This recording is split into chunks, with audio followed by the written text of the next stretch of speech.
Well, good morning and thank you very much for joining us. I am Yori Folarin. The big news, there is other news of course, but the big news of the day of course is the situation over in Rivers State. And it has, given birth to all sorts of conversations, debates, and I think one of the principal things that have been thrown up is how constitutional, in other words, emergency rule, the president declaring emergency rule.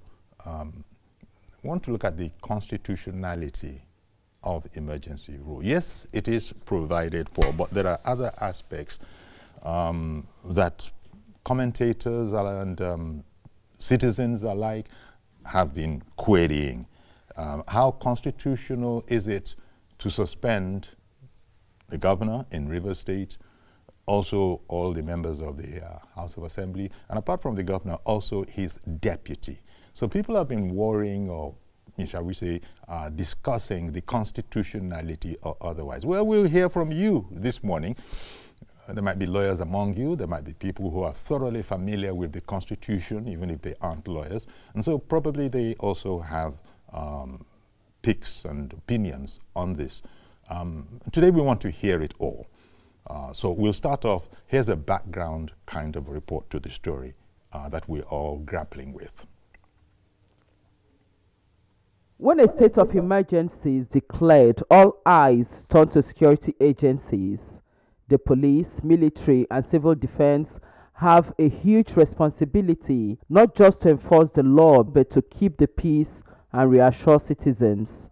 But let's be clear, Rivers State isn't in chaos. At least not yet. Geographically, Rivers State is surrounded by Anambra and Imo to the north, Abia and Akwa Ibom to the east, and Bayelsa and Delta to the west. Tony Ofoyeton, who is the Director General of the International Institute of Professional Security, says the situation demands a broader perspective. According to him, security forces must look beyond just Rivers State. To be able to identify all the vulnerable facilities in the Niger Delta region as a whole, and to be able to do, a proper access control. The Navy, the Air Force, and the military, the Army, should, symbiotically work together, but they must work, with. I think there's this other company in the Niger Delta region that understand the terrain very well. These hit and run things are going to happen all over the place. And of course, I hope the military is ready to calm down and talk to people to make sure that the place is calm in 6 months. He believes this is a critical test for the Nigeria Security and Civil Defense Corps, and urges the police to exercise caution in handling the situation. Your primary responsibility is to protect the critical national infrastructure, and oil is one of so. I would advise that the police should not take any critical decision in a haste, because whatever the police will do at that level is going to be the media hype. They have a lot of work to do. They have to heighten their surveillance to make sure that we don't lose more of our critical infrastructures that exist in that state. Meanwhile, the Nigeria Police Force isn't taking chances. They've reinforced security across the state. In an exclusive phone interview with TVC News, the force public relations officer confirmed this development. The IGP has given necessary directive to all our tactical units and neighboring states around that area in the South region to send additional men to augment the strength of Rivers State Police Command. And let's not forget the Department of State Services, DSS. In the coming weeks, they will play a key role gathering intelligence, securing sensitive information, and advising the government on internal security matters. Ivy Kano, TVC News, Lagos. Okay then, so there's the background to it. But before I continue, let me just, say, as I always say from time to time, that if there's any challenge at all, with viewing us, you can always check us out on our YouTube channel, and we are live there as well. Everybody in diaspora that used to see us can still be seeing us. But here we'll be covering, that is to say, we'll also be... We're interrupting this program to bring you a live telecast. Our regular programs will continue shortly. Please stay tuned.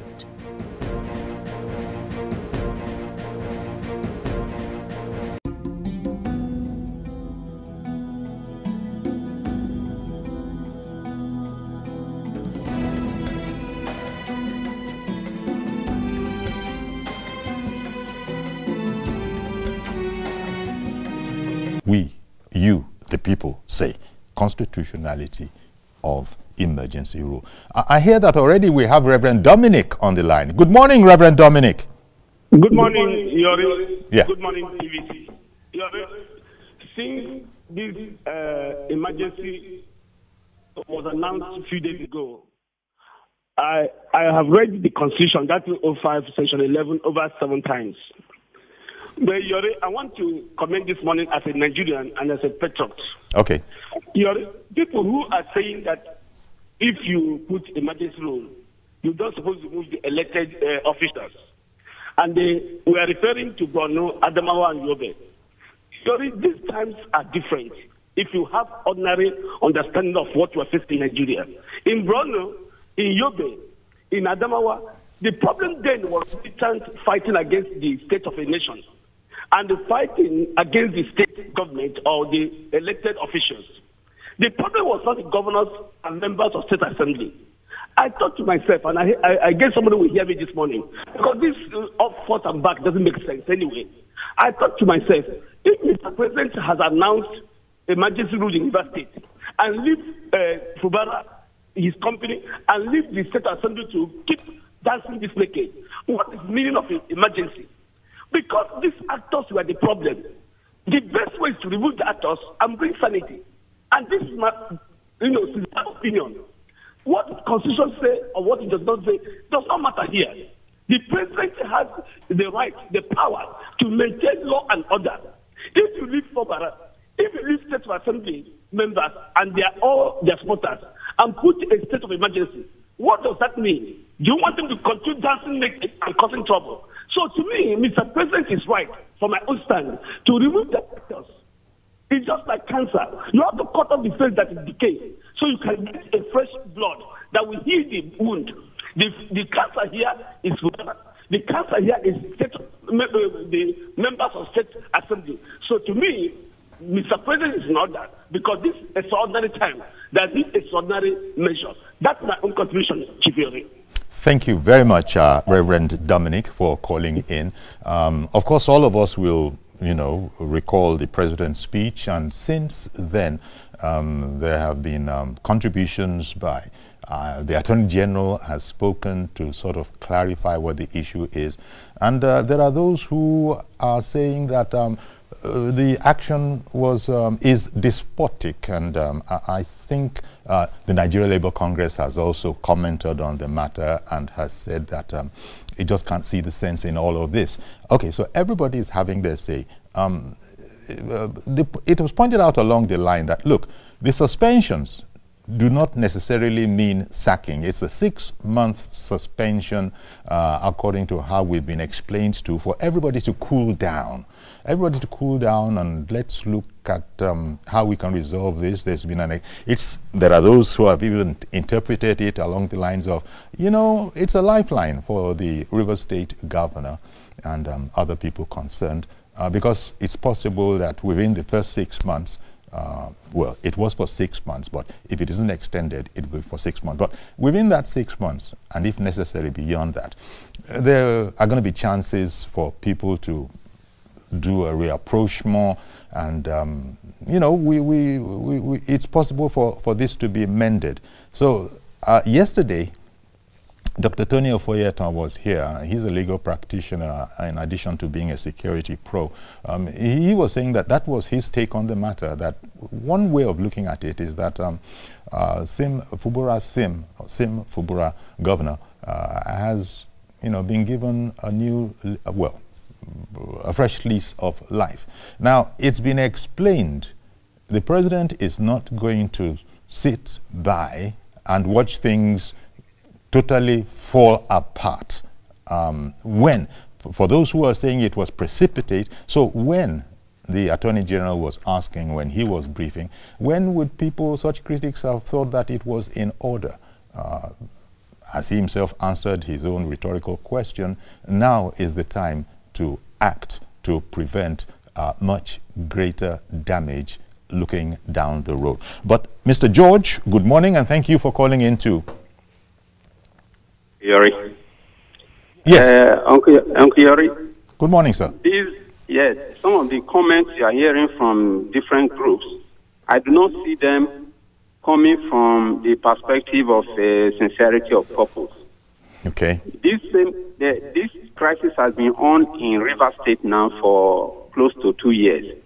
Many of these people that are talking, because they were benefiting from the rot and from the crisis, they didn't say anything. Look at NBA.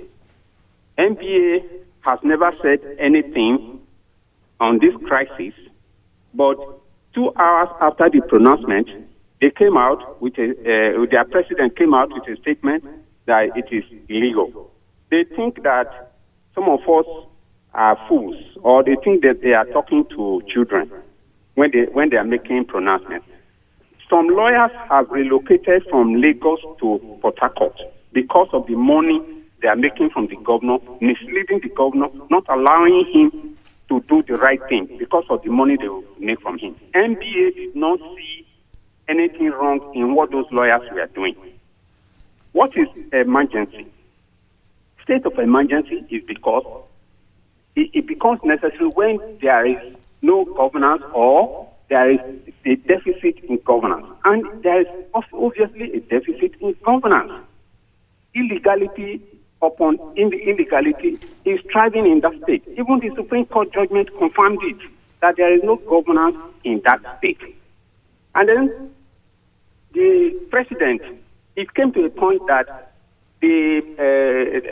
some of the supporters of one of the parties resorted to destroy national assets. That is the bedrock for Nigeria's economy. The president cannot keep quiet on that. I heard some people saying, why did the president not do the same thing in Southeast? Is there no governance in Southeast? Even if IPOP are disturbing people, the governor is still in office, the legislators are still working, the civil servants are working, the state is collecting money to run the system. Is it the same thing with Rivers? I do not understand some of our people. We have to look at things in the national way, not just because of what we gain from something. We are here in this country. If everything is brought down in Rivers State that belongs to the federal government, are the NBA lawyers who are talking now, will they benefit from it? I don't understand. The NBA president came out 2 hours after the pronouncement, and he said he's talking on behalf of the NBA. When did they hold the meeting? Under 2 hours for them to come out with a position. Nigeria Labour Congress is talking about a pronouncement the president made. Is Labour now a political organization? I thought Labour is for the welfare of workers. They have been veering into politics. Labour in their release, as you know, was saying that ultimately all of this would affect negatively the Nigerian worker who is already, laboring under quite a heavy burden, and that is why. Well, what was the position of Labour? Are the assembly members not workers?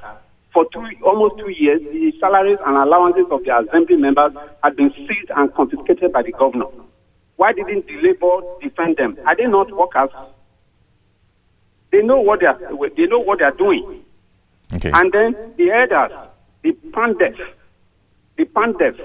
who are supposed to play the role of elders, have become compromised. If I were the president, I would put some of them on trial. They are part and parcel of the crisis. Okay. Because instead of taking elderly position, they took a biased position and made the crisis to worsen. Somebody came to your studio yesterday and was blaming Wike for everything.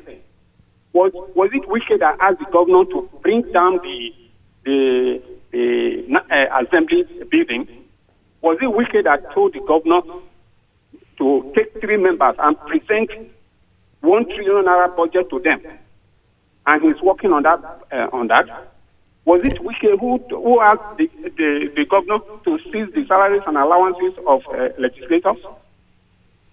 Okay, indeed. The Supreme Court judgment, did they mention Wike's name there? And all, not at all. Was it not Wike that told the governor not to carry out the agreement he signed in front of the president? I hear you, Mr. George. We should apportion blame where it belongs. As far as this issue is concerned, the governor did not follow the right. I hope, Uncle Yori, with these 6 months, I hope he will be able to disentangle himself from these people who are pulling him back and do the right thing, go behind the scene, meet his opponents, resolve this matter amicably, so that after 6 months, he will demonstrate to the president that they are now ready to work together in the interest of the people of the state. Then he can come back to the office. It's a simple thing, but he is the one that is not making it simple. If I were the president and you are bombing a pipeline that belongs to the whole country, that is the source of our income, I will not look at you. I will take action to stop you. Indeed. And then the one that came to social media and started boasting and threatening the president, he should be arrested. All right, then. Well, thank you very much, Mr. George. Appreciate your call, because principally that's what we want to hear today. We want to hear from the people, you the people. We have our representatives, of course, for that, but still, now and again, you can hear directly from the people, and that's one of the things that we're doing this morning. Mr. Ken, is it Mr. Ken or Sir Ken Okolugbo? Good morning. Ken Okolugbo. Good morning, Yori. Good morning, Ken. I can hear you very well. Yes. Okay. I just heard that you called in. Okay, I thought you were having me as a guest. I didn't know you were. I was to discuss it. Oh, okay. Oh, okay. Of course, Ken, you are regular. You know, it's like you're a member of the house already. So my apologies. So that's yes. Ken Okolugbo. Is properly the special assistant to the Senate President, senior special assistant to the Senate President. Thank you very much for coming on our program. Yeah, go ahead. What the constitutionality of emergency rule is what we're looking at, and we want to hear from people, actually. Well, I'm the consultant on communication and strategy to the Senate President. Yes. Consultant on communication and strategy to the Senate President. But am I here on that? Am I here on that category? Well, you're here you're here because you're you. You're here because you're you? Because why I'm saying this is that everything I predicted has come to pass in Rivers State. Tell me about it. I was on your platform on politics. Is it Politics Tonight? I have spoken about this matter over 10 times on Politics Tonight. And one of the things I find very disheartening is that Governor Fubara refused to see reason with all the warnings that people like us gave in terms of our analysis and looking at this thing from historical perspective. The fact that he refused to recognize that the legislature was properly constituted when they suspended Edisine here, who was then the deputy speaker. Sorry, he was then the majority leader. He was deputy speaker in the defunct Rivers State House of Assembly. He now became the majority leader, and he was properly suspended. Then there was no issue of defection. He was suspended, and 3 other members, which is Okojombo and the other 2, were also suspended alongside with him. And that left the Rivers State House of Assembly with 27 members. Remember that one of the members died. And so at that point in time, that was when I thought Governor Fubara would play the politics of join with the House of Assembly members. But he did not join with the House of Assembly members. He rather took the part of what he was being advised, and decided to go ahead after the Rivers State Assembly had been bombed to demolish it. That demolition that was done on the 13th of December 2023, to me considered already a very serious crime against the people of Rivers State, because that was gross misconduct. Now, this same Rivers State House of Assembly, you gave out a contract of 20 billion for it, about 19-point-something billion, which amounts to 20 billion of taxpayers' money for them to rebuild it, all because you were trying to war of impeachment. Yes, people in their opinion have said the former Governor Wike, can be overbearing. But I warned them in your program, I'm saying all the things I've said before, so that it wouldn't look like I am repeating all these things anew. You can go and fact check me. Thank God it was on your platform. You know, yes, Wike can be overbearing. Wike can have anger issues. But he wasn't the one that told you to demolish the House of Assembly and go on to recognize only 3 members of the House. Even when the issue of defection had not been settled, you continued. And when even Omotosho's judgment came on the 22nd of January 2024, you still continued to deal with only 3 members of the House of Assembly. You were one to submit that budget to them. The president intervened, saw what was in front, and in all this, I think the governor, just like the Supreme Court said, acted like a despot. Most people fail to refrain from the fact that it wasn't the president that said he was a despot. In the president's speech, I'm not his spokesperson, but in the president's speech, the president was only referring to a part of the Supreme Court judgment that called Governor Fubara a despot. And so those are not the words of Bola Ahmed Tinubu, as wrongly depicted by those who just want to condemn the fact that this action was taken to stem the crisis that the president was seeing in front of us. And let us also not forget that the security reports that are available to the president are usually not available to us. And we had seen it unfold itself. And so I think the governor should rather be one who should be happier that this decision was taken than for the impeachment part to have been concluded, which would have finally saw him out of office for a period for the rest of his tenure as governor. That's my opinion. Indeed. As to the constitutionality of emergency rule, do you care? Because that's our subject, really. I don't know if they told you. No, I traced all that happened so that you can understand that this was what have led to the constitutionality, to the declaration of state of emergency. I'll leave that to the senators and the House of Rep members. They're taking their decision today. They're going to debate it on the floor of both chambers. It requires an approval from the Senate and an approval from the House of Rep, who will decide on supporting the state of emergency. I believe that the president saw what was in front and decided to take his decision. And I also think that this decision was also in order, because if that impeachment process had gone on at this material point in time, there would have been a worse crisis in front of us. There would have been a total breakdown of law and order. And also, you don't avert your mind to the fact that the Supreme Court also tongue-lashed the governor and listed so many of the areas decisions he had taken, which they found him liable. And so, if you are impeaching a governor, the Constitution says it has to be gross misconduct.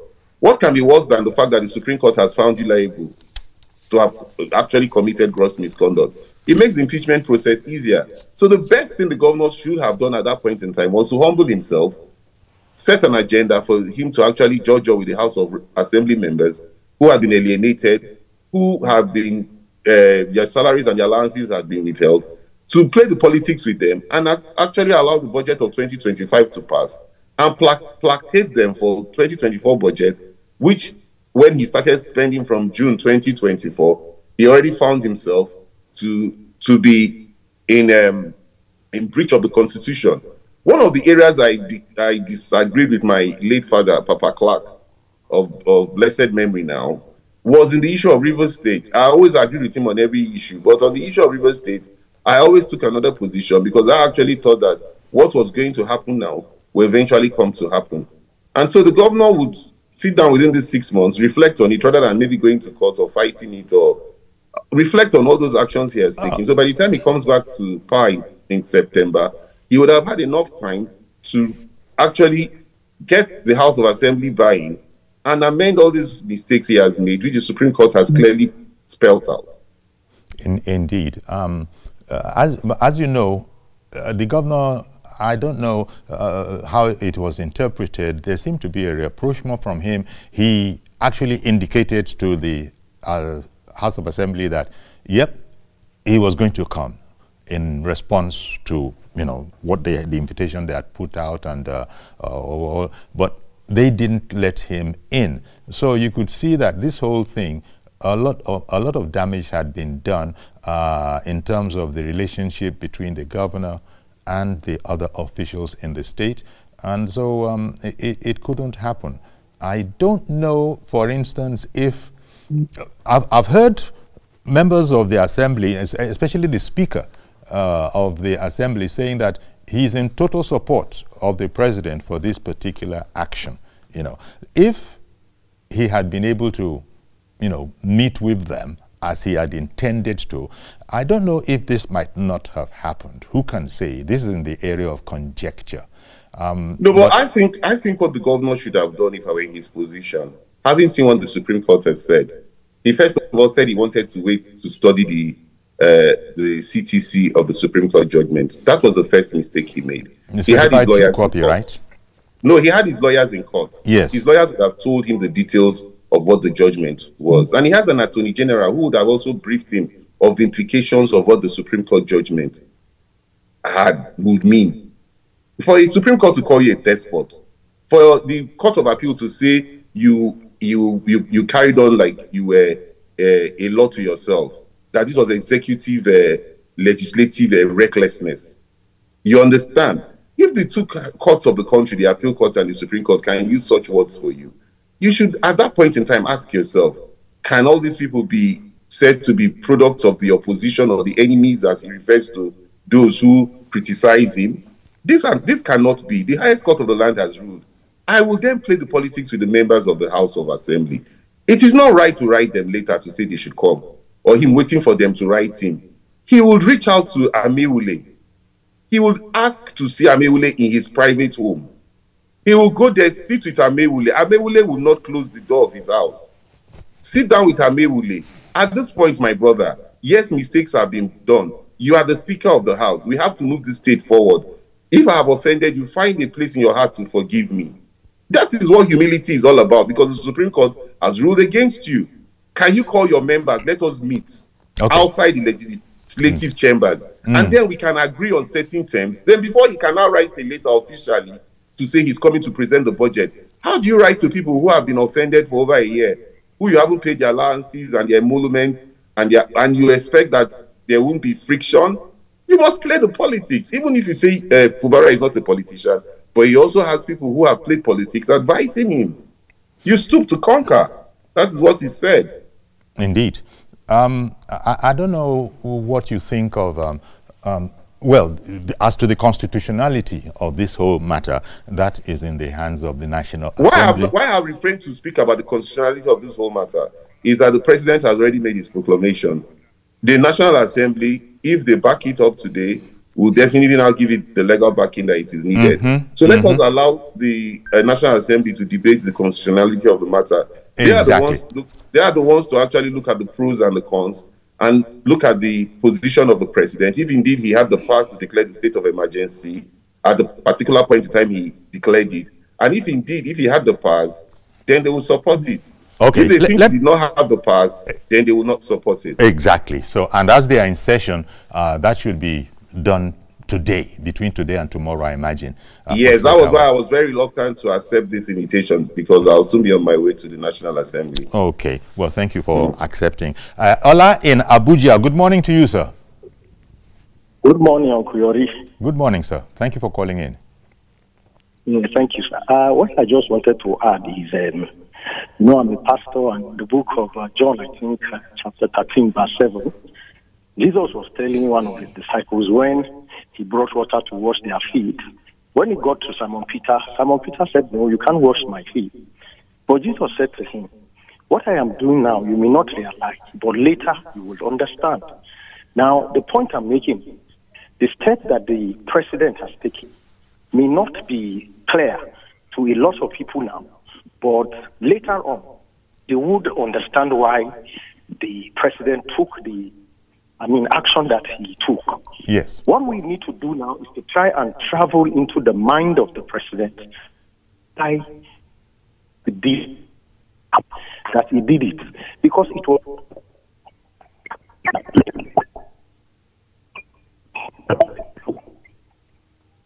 Okay, we appear to be having a difficulty.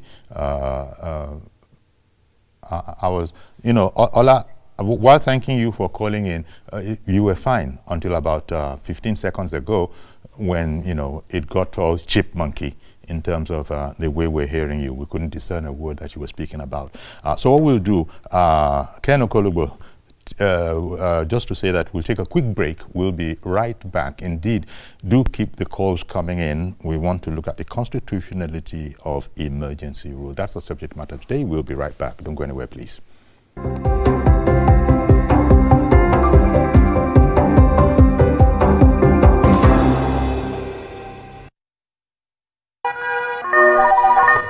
Hello, TVC Communications. How can I help? What makes TVC the right choice for my business? Excellent question, sir. Let me share some exciting facts with you. Start your day on TVC Entertainment with Wake Up Nigeria, a family and lifestyle show. Your view empowers women globally.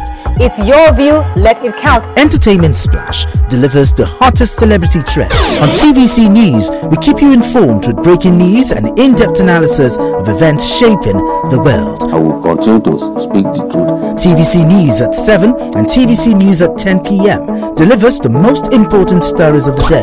Max FM, your hit music radio station, captivates listeners daily across Lagos and Abuja, making every commute more enjoyable. Adaba 88.9 FM is not left out, as it is the voice of Southwest. And on TVC Digital, we reach to million viewers daily. All together, pulls in over 17 million viewers daily. Contact us on 0707 272 8338 or marketing at tvccommunications.tv. Partner with TVC Communications today. Let's grow together.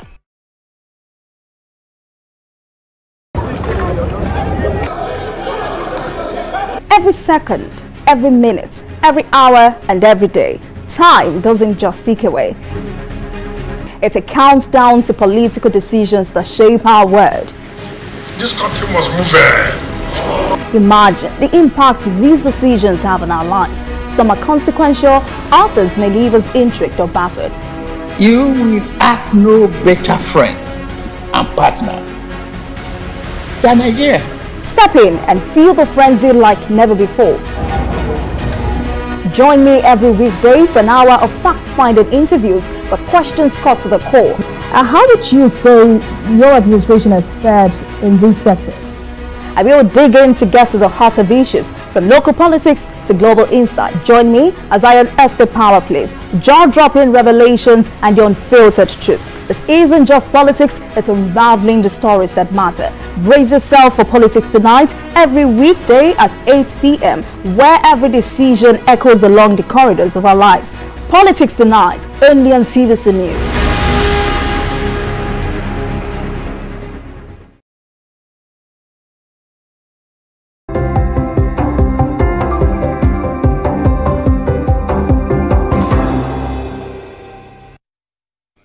Okay, then welcome back, and we still have with us our guest on this whole matter. We're looking at the constitutionality of emergency rule. Yes, the president can declare a state of emergency. That is not the question.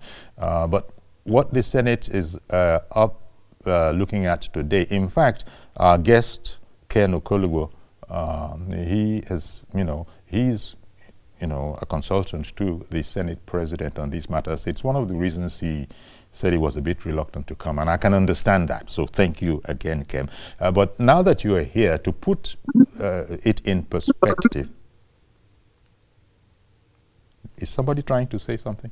Okay, to put this in perspective, right now, as we knew from yesterday, and because the law states, says so, they are discussing it in both houses of the National Assembly.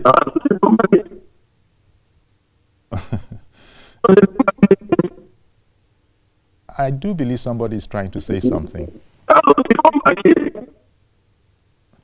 Well, if you are also hearing what I am hearing, some sort of a distortion, please bear with us.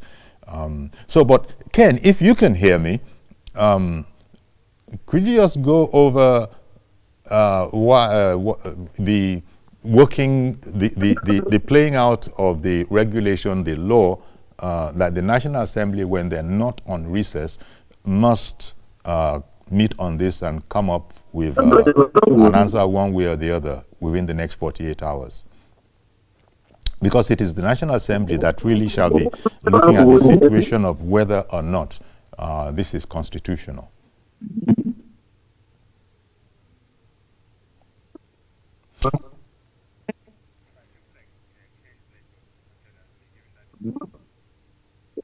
Okay, yeah, something of a challenge. We are linked with Ken Okolugbo, and it appears that there's something wrong with that line. It was excellent, as you know, to start with, but here we have it. So the National Assembly will be deciding, because as the President himself said, all of this, all of what has been going on since he declared this state of emergency and has gazetted it and has forwarded the whole matter to the National Assembly, they have the chance, the opportunity now to either be supportive or say that, with due respect, we don't think so. And that's what everybody's going to be waiting for. But the President had explained that all of this, all his actions, every last action of his, was as a result of not having joy in any other. He himself had tried to, call the parties together, but that didn't work. The President said that his efforts were largely ignored. Maybe the President said he was also aware that other people had tried to intervene, but nobody was playing ball. Nobody wanted to play ball. But now we have the situation that we have on our hands, and we'll see where all of that goes. Keep the calls coming in, if you will.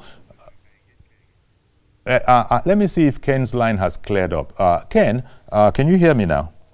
I can hear you. I wasn't hearing you before. Okay, yeah, that's fine. Now, what do you say? I was just saying that the President had said that all sorts of efforts had been made to resolve this situation before he had to come in yesterday and say, you know what, I'm not going to let Rivers State, go up in flames, if that's what you want to call it, because it won't just affect Rivers State, it will affect it will affect the country. So people have said, in fact, Mr. George, a viewer who you are familiar with, at least for his being a viewer and calling in frequently, he had criticized the elders and Pandev, that perhaps if they had come in differently, then we might not be where we are. No, I don't think he should just criticize Pandev in one fell swoop. Yes, I had earlier said that the only time I ever disagreed with my father, Papa Clark, who I'm extremely very close to, was on the issue of Rivers State. A lot of the issues were debated by Pandev, which I'm aware of. And Pandev held their position because they felt otherwise, because they felt Governor Wike was more to blame, the former governor, than Fubara.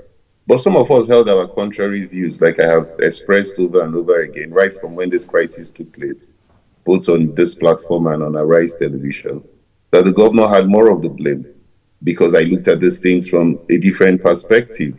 So if Pandev decided to intervene and they could not gain the buy-in of the former governor, Wike, it would have been very difficult for Pandev to be able to settle this, because they needed his cooperation and that of Governor Fubara.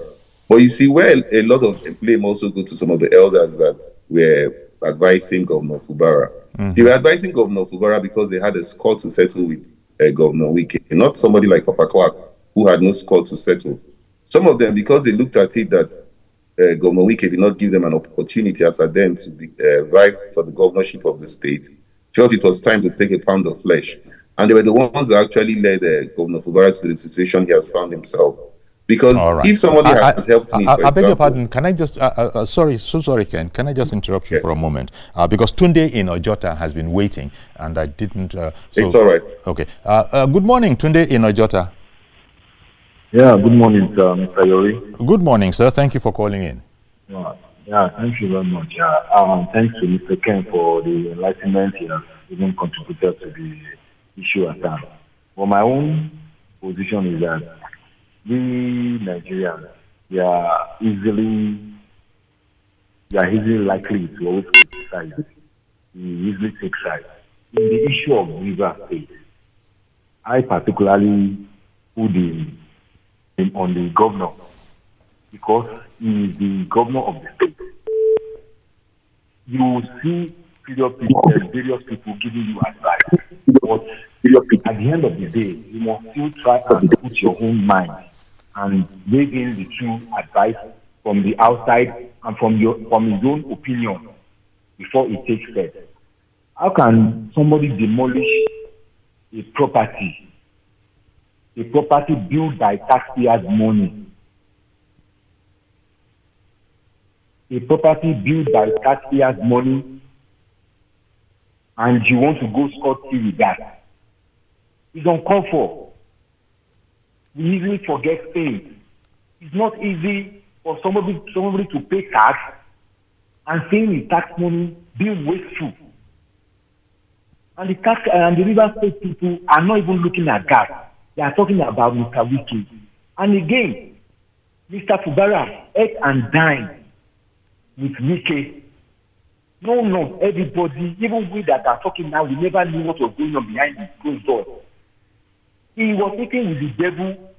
I'm sorry to mention that word. And now it's just like somebody joining a cult, joining a society. And you now want to back out from the society you have joined. Easily like way. It's not done. All right. Before you go out of that, you will need to face the consequences. And that is what he's facing. It's unfortunate that it's the citizen of River State that is taking the blame. Okay. Because a taxpayer's money, now he is commissioning the project. Imagine somebody demolish the new hospital he just commissioned about last week. And somebody go there to demolish it from behind. They now say it's UK people that demolish it. Look at that. That's just an example of it. Demolishing taxpayers' money. Okay. And people are saying the president is not doing the right thing. Indeed. Now, I'm so ashamed of how we take decisions sometimes. Everything we blame the president because we just don't like the face of the president. If we don't like the face of somebody, we all just condemn anything about that person. Either he's doing it right or he's doing it wrong. But all right, then. Thank you very much, Tunde. Really appreciate you. The pipeline. Appreciate your calling in, Tunde. It's vandalized and it's affecting the economy. Everybody will still blame by the same president. Exactly. He's not taking it proactive. Exactly. Well, thank you very much. Really appreciate your calling in. Thank you very much. Again, the National Assembly is going to be looking at this and we'll be getting the direction from them. The president himself, when he made his nationwide address, had said that this was going to go to the National Assembly for assent. It's conceivable. I mean, it's possible that they might say, with due regards, no, thank you. But again, we'll have to wait. We don't know. The president has done what he has done in the best interest of River State and the country at large. The gentleman who called in, Tunde, as the president, recalls that a whole House of Assembly was, bulldozed to the ground. And that in itself, if the governor didn't have immunity, I imagine, is a criminal offense. Some have even said an impeachable offense. But it happened. It happened about, almost 2 years ago or something like that. And it hasn't been rebuilt. So the president had said that he's constrained to feel that there is no governance going on in Rivers State. And certainly, any dividend of democracy is going to be very, very difficult to transmit to the people of the state. So here we are. I was going to ask you, Ken, to do you know the background to, because we haven't had this kind of a situation very many times, what they are going to be considering, what the issues are going to be. No doubt they'll be looking at every reason that the president gave for his action, and they will be forming their own opinion on it and then take a resolution on it as to whether it can stay or whether they want to intervene and, shall we say, suspend the action. Well, you can't predict what the decisions are going to be. Definitely, we will expect that some of the members will kick against it. You heard the former governor, Shirake Dixon. He clearly said he was against it, and yes, a couple of others would also voice their opinion. That is why they said the majority will always have their way, the minority will have their say. That is what the Constitution provides. Mm-hmm. But knowing the way my boss, Senator Godswill Akpabio, has steered the National Assembly, he's going to allow for a robust debate. Okay. Okay. In the meantime, Larry, I believe, is it Larry? Larry has called in from Abuja. Good morning, Larry. Morning, how are you? Very well. Go ahead, please, Larry. Thank you for calling in. My own contribution shortly is that from the beginning that we're watching what was happening in Rivers State, I would have preferred that the assembly should go ahead and do what they wanted to do. Leave them to do what they wanted to do. Because if you look at what happened between the governor and the godfather, I keep telling people, if you know that you cannot be at the beck and call of the person that is fighting to give you the power, please don't collect the power from him. Because they do a lot, they step on many toes to give you the power. Yeah, everybody knows that, yes, Honorable Minister Wike, yes, he might have his own overdo a bit. But from the beginning, when things were doing well between them, where were all these people? When the guy was at the beck and call of the minister, when he was about to collect the power from him. You see, politicians do a lot when they want to take over from their godfather. They accept a lot. So why will you collect the power finished? You now come to the open and start fighting the man that gives you the power. Okay, so now it has scattered, so to speak. It has scattered, so to speak, in Rivers State. They do a lot of things together secretly before power is transferred to them. He accepts so many things from the man. Do this, I will do. Do this, I will do. They go, yes, sir, yes, sir, yes, sir, yes, sir, yes, sir, from the beginning to the end. Why don't you have a way of going to meet your boss and beg him and discuss with him and finish everything? Call people that are responsible. People that know the secret between you and him. Because I know there are a lot of secret between politicians before they give transfer power to them. Okay. We must have offended like 100 people to give this guy the power. Do you know what I'm saying? Indeed. All of us know politics. Okay. We all know politics, no matter where you are. We do politics. Even in your home, you do politics. Between your wife and your daughter, you do politics. You understand? He's not supposed to come out and be fighting the way he's fighting. At the end of the day, the guy will lose. I keep telling people who are close to me, look, in politics, there are so many things you do at night, 2 a.m., 3 a.m., when people are not there with your godfather. So you shouldn't come out to the open and come and be fighting.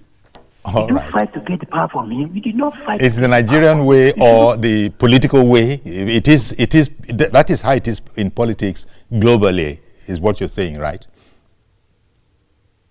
Well, thank you very much, Larry, for calling in. I don't know, Ken, interestingly, Mr. Ron Mbatogu, he actually is asking that, wait a minute, if our senators and representatives vote against the emergency in Rivers State, what will happen?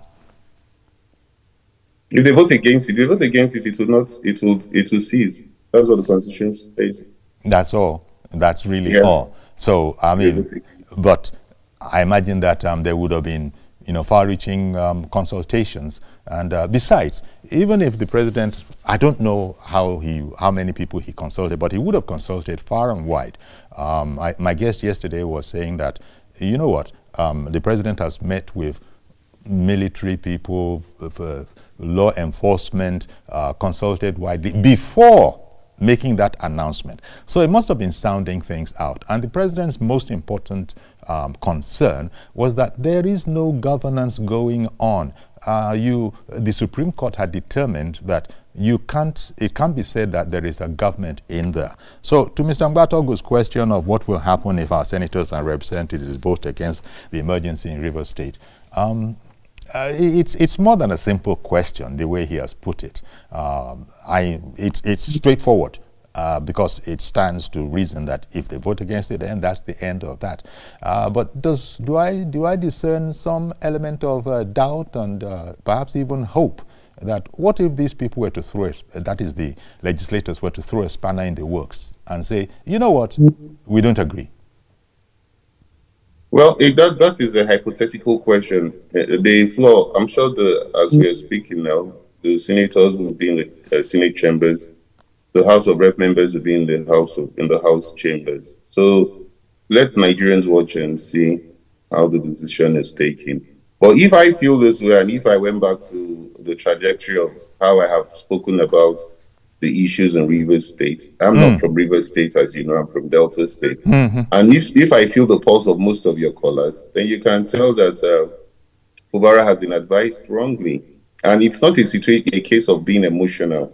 The president saw clear and present danger, in my own opinion, my personal opinion, and he was averting that clear and present danger that he saw. Exactly. And that is why we should also understand that the security reports that are available to him are not available to us. And sometimes you take unpopular decisions too to save a situation as a president. Well, you might be chastised, you might be abused, you might be condemned. But in the long run, you'll be vindicated that this decision I took was in the best interest of the country at that material point in time. We're going to have to leave it here, but I want to thank you very much, Ken Okolugbo. Thank you for having me. I think today you'll pay me some I'll give you a deal today. Thank you very much, Ken. As always, we know we can count on you. Thank you very much, Ken Okolugbo, consultant to the Senate President. Okay, so we're going to have to leave it here for now. We will now be all ears for what comes out of the National Assembly to see where we are constitutionally speaking. Constitutionality of emergency rule was what we tried to look at this morning. So that's our program today. Do please join us tomorrow for a fresh edition. I am Iyori Folarin. Bye-bye for now.